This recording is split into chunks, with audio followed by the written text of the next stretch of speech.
नमस्कार दोस्तों, ईडुको सीरीज में मैं सुभाष आपको फिर से स्वागत करता हूं। देखिए, पिछले वीडियो में हम लोग क्वेश्चन नंबर 8 तक बना चुके हैं। आज हम लोग क्वेश्चन नंबर 9 देखेंगे और इसमें क्वेश्चन नंबर 9 में क्या सवाल दिया हुआ है। देखिए, सबसे पहले दिया हुआ है कि पूर्ण वर्ग बनाने की विधि से 4x स्क्वायर, क्या है, पूर्ण वर्ग बनाने की विधि से 4x square plus 3x plus 5 equal to 0 के मूल ज्ञात कीजिए। अर्थात कहना यह चाह रहा है कि यह एक द्विघात समीकरण का रूप दिया हुआ है और इस द्विघात समीकरण के रूप को आपको पूर्ण वर्ग के विधि से बनाते हुए हल करके और मूल को ज्ञात करके दिखाना है। तो यहाँ सबसे पहले बताया गया था इसके पिछले क्लास में कि आपको दो सूत्र अप्लाई होता है, a प्लस बी के होल स्क्वायर के रूप में या a माइनस बी के होल स्क्वायर के रूप में। इसी दोनों सूत्र के आधार पर अधिकांशतः सवाल पूछा जाता है, क्योंकि यही दोनों अपने आप में एक पूर्ण वर्ग का रूप धारण करता है।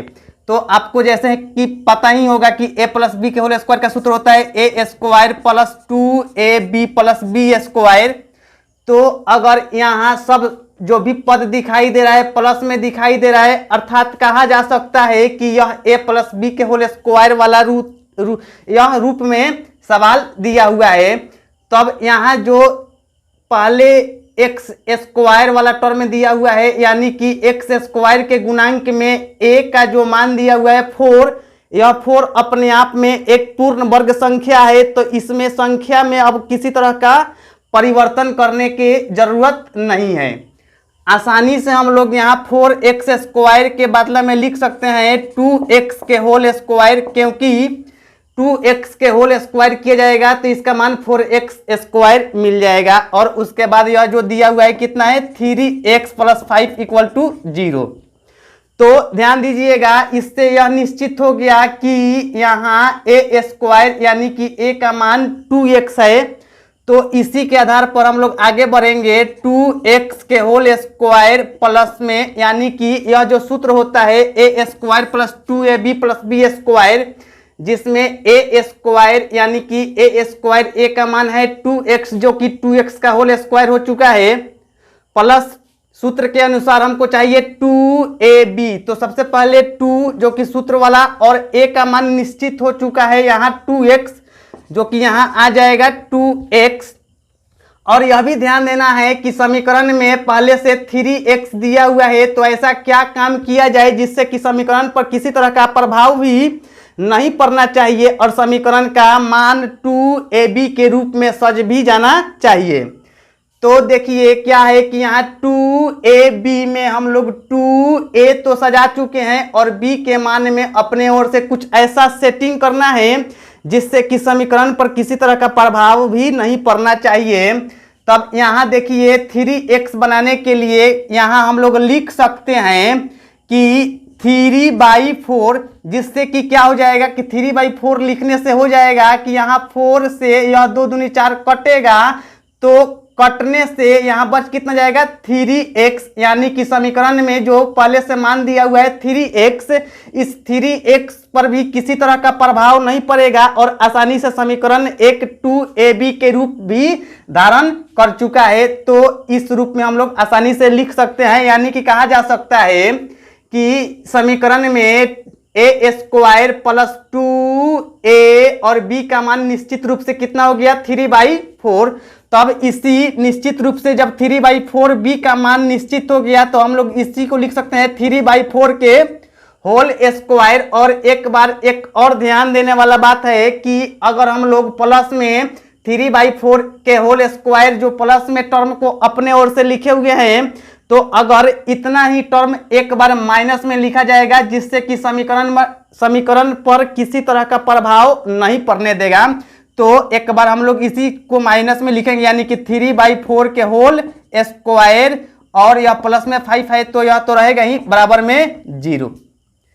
तब देखिए यह समीकरण में ध्यान देना है एक क्या है कि यहाँ यह जो इतना मान दिया हुआ है 2x के whole square plus 3x plus 5 equal to 0। तो हम लोग क्या किए हैं a प्लस बी के होल स्क्वायर अर्थात A square plus 2ab plus B square के रूप में इसको चेंज करने का प्रयास किए हैं, जिसमें कि ए स्क्वायर का मान तो यह ज्यों का त्यों हो गया ए स्क्वायर प्लस 2 और ए का मान यहां से 2x निश्चित हो गया है जो कि 2x लिखा हुआ है।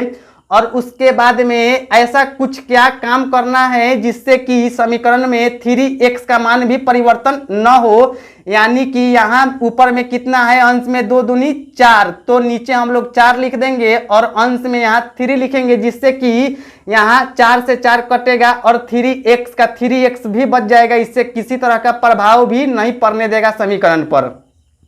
और आगे क्या है कि अगर हम लोगों को निश्चित रूप से b का मान 3/4 मिल गया है तो b स्क्वायर का रूप धारण करने के लिए 3/4 के प्लस में होल स्क्वायर मान दिया जाएगा। और जब समीकरण में प्लस में 3/4 के होल स्क्वायर अपने ओर से मान दिया गया है तो उतना ही मान अगर माइनस में रखा जाएगा, जिससे कि समीकरण में किसी तरह का प्रभाव भी नहीं पड़ने देगा। और उसके बाद यह 5 प्लस में है तो उसको लिखा जाएगा।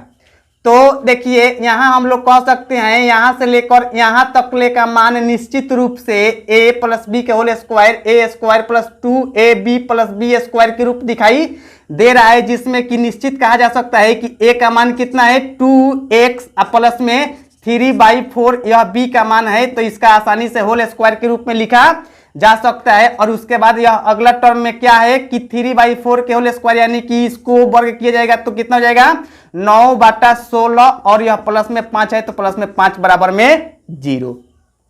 अब आगे देखिए इस टर्म को हम लोग आगे बढ़ाएंगे, यानी कि 2x प्लस में 3/4 के होल स्क्वायर। अब इसका बाटा का जोड़ घटाव का काम जो भी है इसको किया जाएगा। तो देखिए एलसीएम कितना हो जाएगा 16 और यह माइनस में 9 हो जाएगा, माइनस में 9 और प्लस में 16×5 80 बराबर में 0।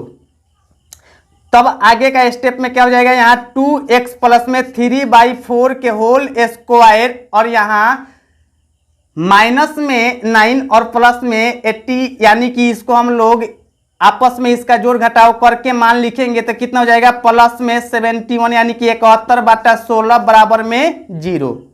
जो मान यहाँ प्लस में 71/16 आ गया है, अगर इस मान को उधर किया जाएगा तो देखिए ध्यान से 2x प्लस में 3/4 के होल स्क्वायर और यहाँ जो प्लस में 71/16 है तो इधर आएगा तो माइनस में 71/16 हो जाएगा।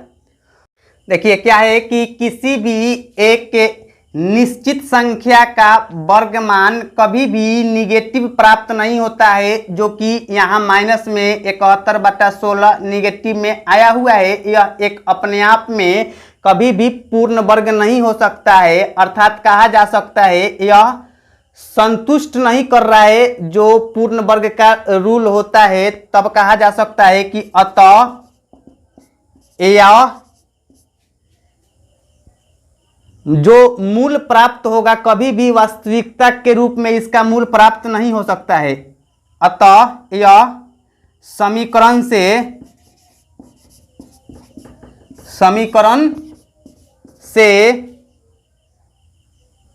वास्तविक मूल नहीं प्राप्त होगा।